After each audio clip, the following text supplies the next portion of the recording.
From WFRV TV Local 5, this is Nicolay National Bank's Sports Extra with Local 5 Sports Director Burke Griffin.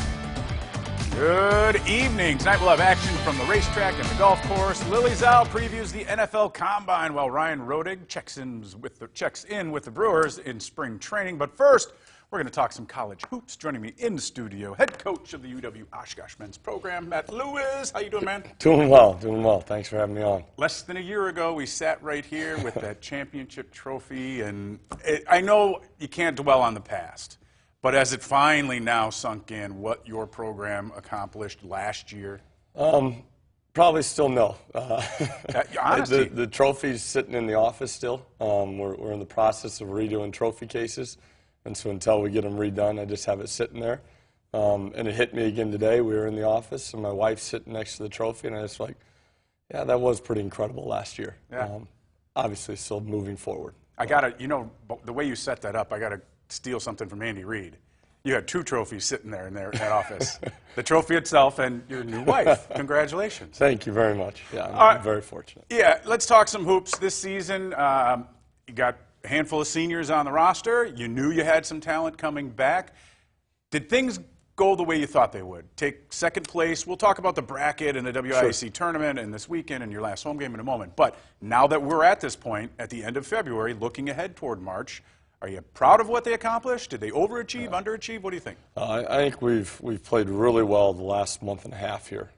Early in the season, if you look at our non-conference, we went 6-5. We took some lumps, and we learned a lot about ourselves.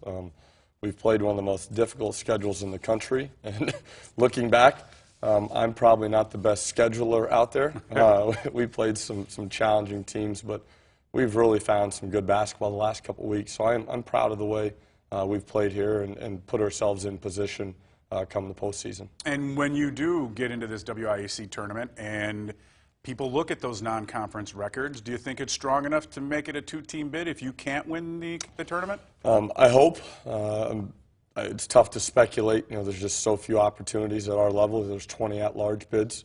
The best thing you can do is win your conference tournament and control your own destiny. So we're really focused on just continuing to improve the next couple of days here, get our bodies in a good place, and win Thursday night. All right, let's talk about last night's game over there all the way, long road trip.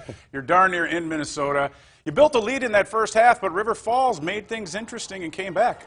Yeah, they played well. They're a physical, tough team, well coached, and it's a tough road trip. You travel 4 hours across the state and played several new guys that have never made the trip. So I was excited about the way we responded to some of those good runs that River Falls had. Yeah, the two big guys, literally, Jack Flynn, Adam Fravert, each of them had 19 points in this one.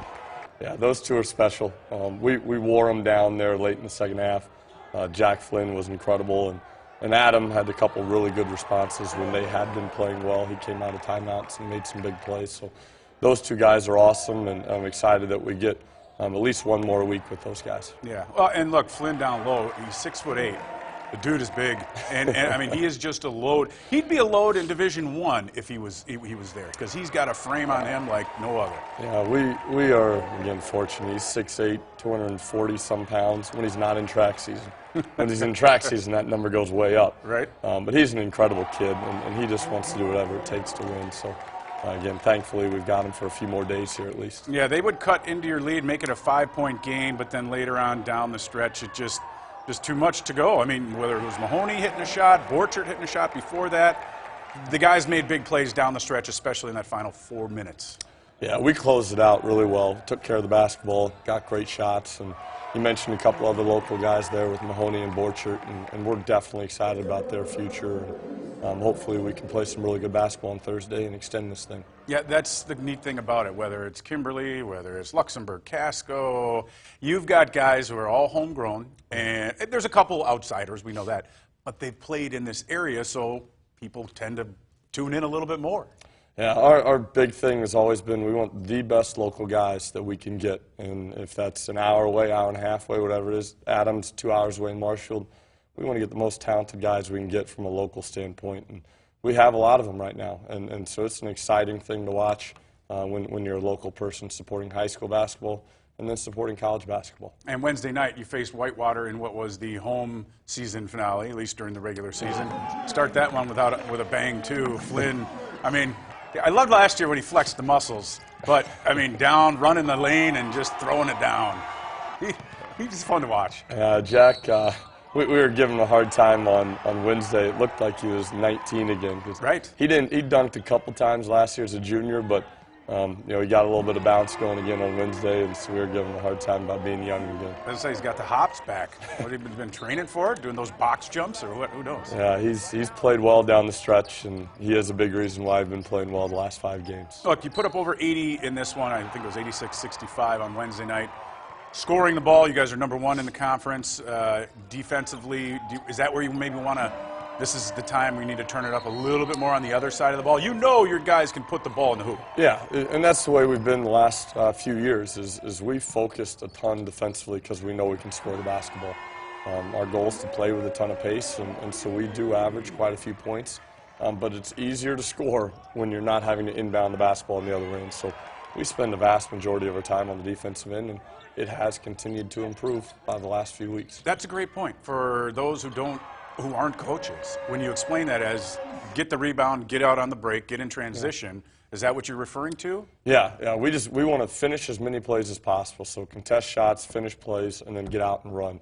And if they're scoring, well, now you got to inbound the ball. And in college, really any level, but specifically in college with a 30-second shot clock, it is difficult to score against a set defense. The people that get to just get back and get dug in. So you want to get advantages early in possessions, and that's easier off of a missed basket. Kind of the Tony Bennett pack line to Dick Bennett thing. You don't want to play against that. You don't want to. They got you right out on the wing, and you're on the arc and passing the ball around. Yeah. Couple games, too. You had a great overtime game. Didn't go your way against St. Norbert in the offseason. But how did all those other battles prepare you? Last year, the past 2 seasons, you guys have gotten hot at the right time. You had enough quality kids, from the Ben Bootses of the world to whoever. This time around, the scoring, you got Fravert and Flynn are the 2 main guys, but you got 3 or 4 that contribute to the scoring and the defensive side of the game. You got a few you can bring off the bench. Yeah, we're very balanced again. Fravert and Flynn can have big nights for us, but other guys have stepped up, and Mahoney and Levi, the 2 freshmen, those guys have played well. We've got Eddie Minch, a local kid that transferred home. He's had some big games, and our Luxembourg Casco kids and Vlotho and Zeitler. So we've had quite a few that have stepped up and made some plays for us. And again, that early season, you mentioned Ben Boots.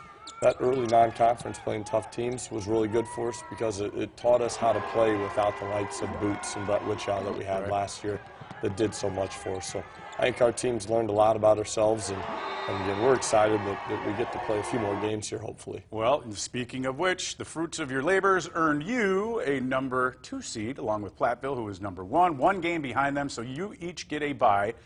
The rest of the fellas will be playing Tuesday night. Now, the way the format goes, La Crosse will host River Falls, Eau Claire will host Stevens Point. No matter what, you can't face the Falcons, but you'll face the highest-seeded team left. In all likelihood, that'll be the Eagles. We'll wait and see, but that's how they reseed after that first round.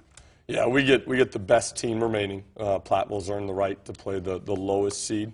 So we're excited for Thursday. Whoever shows up at Colf, we're going to play as hard as we can possibly play and see if we can come out on the right side of things. Should be fun. 7 p.m., Oshkosh at the Colf Sports Center. UW-Oshkosh men hosting someone in that second round of the WIAC tournament. Head coach Matt Lewis, best of luck the rest of the way. Thank you, Burke. All right.